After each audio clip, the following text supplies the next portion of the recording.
अस्सलाम वालेकुम। General science class 8। आज हमारा टॉपिक है स्पाइनल कॉर्ड। पहले इसकी रीडिंग करते हैं, फिर उसके बाद थोड़ा सा इसको एक्सप्लेन करते हैं। Spinal cord is an extension of medulla oblongata.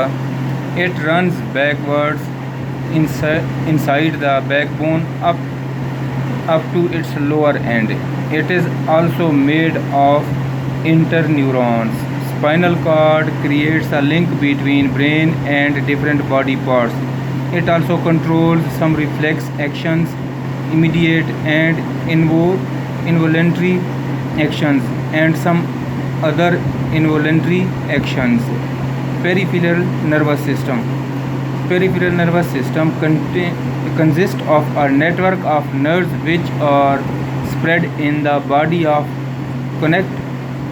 to connect the body parts to the central nervous system, brain and spinal cord. The nerves which arise from brain are called cranial nerves. The nerves which arise from the spinal cord are called spinal nerves. There are 12 pairs of cranial nerves and 31 pairs of the spinal nerves in human body.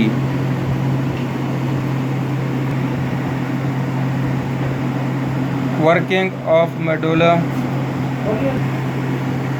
model of the nervous system. Nervous system coordinates all body functions.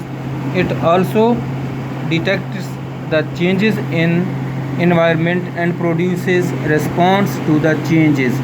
The working of the nervous system has been depicted in figure 1.6. Any change in environment, external or internal, that can be detected by receptors to initiate nerve impulse is called stimulus. Plural stimuli. Heat, cold, pressure, sound waves, etc. are the example of stimuli. The special organs, tissues or cells which detect stimuli are called receptors. The sensory neurons carry the messages regarding stimuli in the form of nerve impulses from receptors to central nervous system. The central nervous system processes the messages and transmits the nerve impulse to motor neurons. The motor neurons carry the nerve impulses to the parts of the body which produce responses. Such parts are called effectors.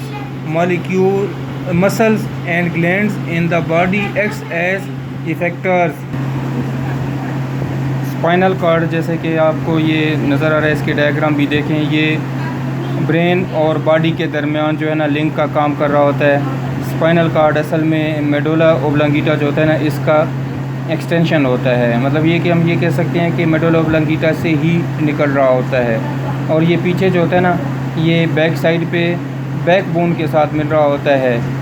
और इसमें जो होते हैं inter neurons होते हैं। Spinal cord जो होता है ना, ये हमारे ब्रेन और हमारे बॉडी के मुख्तलिफ पार्ट्स हैं ना, उनके दरमियान लिंक का काम कर रहा होता है। और इसमें ये इमीडिएट और इनवॉलंटरी जो रिफ्लेक्स होते हैं ना, ये दोनों इन्वॉल्व होते हैं। और इसके अलावा कुछ और भी इनवॉलंटरी रिएक्शंस होते हैं ना, वो भी स्पाइनल कॉर्ड से परफॉर्म हो रहे होते हैं। अगला हमारे पास है working model of the nervous system. अब इसमें देखें, आपको यहाँ पे डायग्राम में नज़र आ रहा है, ये हमारा ब्रेन है, ब्रेन। और ये देखें, ये हमारे पास जो प्रोसेसिंग यूनिट है, ब्रेन का काम कर रहा है सेंसरी नर्व्स के दौरान। और उसके बाद फिर मोटर न्यूरॉन्स के पास मैसेज आ जाते हैं। मसलन आप कोई चीज़ देखते हैं, आँखों के ज़रिए से वो ब्रेन पे सिग्नल उसके जाते हैं, ब्रेन उसको रीड करके मोटर न्यूरॉन के ज़रिए से वो हाथ को दे देता है और हाथ उसके ऊपर अमल करता है। मिसाल के तौर पर आपको प्यास लग रही है, प्यास की फीलिंग आपके ब्रेन में चले जाते हैं। ब्रेन से मैसेज जो होता है ना, वो हाथ की तरफ आ जाते हैं और हाथ गिलास उठा के आपको पानी पीने के लिए प्रोवाइड करता है। ठीक है, आपके एनवायरनमेंट में जो भी चेंज आ रहा होता है, उस चेंज को, ठीक है ना, हमारे पास जो डिटेक्ट करते हैं वो रिसेप्टर्स होते हैं। ठीक है ना। अब इसमें जो हमारे स्टिमुलस होते हैं, मिसाल के तौर पर आपको हीट महसूस होता है, कोल्ड महसूस होना, प्रेशर, साउंड वेव्स, ये सारी चीज़ें स्टिमुलाई होते हैं। ठीक है ना। स्टिमुलाई को जो होते हैं ना फील करने वाले, उनको हम रिसेप्टर्स कहते हैं। अब रिसेप्टर से जब ये चीज़ें फील होती हैं तो सेंसरी न्यूरॉन्स के ज़रिए से मैसेज कैरी होता है, ठीक है ना। और ये मैसेज जो होता है वो सेंट्रल नर्वस सिस्टम में चला जाता है। जब सेंट्रल नर्वस सिस्टम में चला जाता है तो वहाँ पे इस मैसेज को ब्रेन रीड करता है। रीड करने के बाद फिर ये मोटर न्यूरॉन्स एक्टिवेट हो जाते हैं। उस में रीड करने के बाद उसका जो मैसेज होता है ना मोटर न्यूरॉन्स के ज़रिए से आगे फॉरवर्ड होता है। मोटर न्यूरॉन्स जो होते हैं उसके हवाले से फिर जो भी होता है, जो चीज़ उसने रीड की होती है उसके हवाले से वो प्रोसेस करता है या रिएक्शन करता है, ठीक है ना। और उसको हम कहते हैं इफ़ेक्टर्स, इसको हम इफ़ेक्टर्स कहते हैं। इसमें जो होते हैं ना मसल्स और ग्लैंड्स जो होते हैं ना बॉडी के, वो इफ़ेक्टर के तौर पे काम कर रहे होते हैं। आप इसको पढ़ें, ठीक है, समझें। अगर कोई और कन्फ्यूजन है तो फिर आप मुझसे क्वेश्चन कर सकते हैं।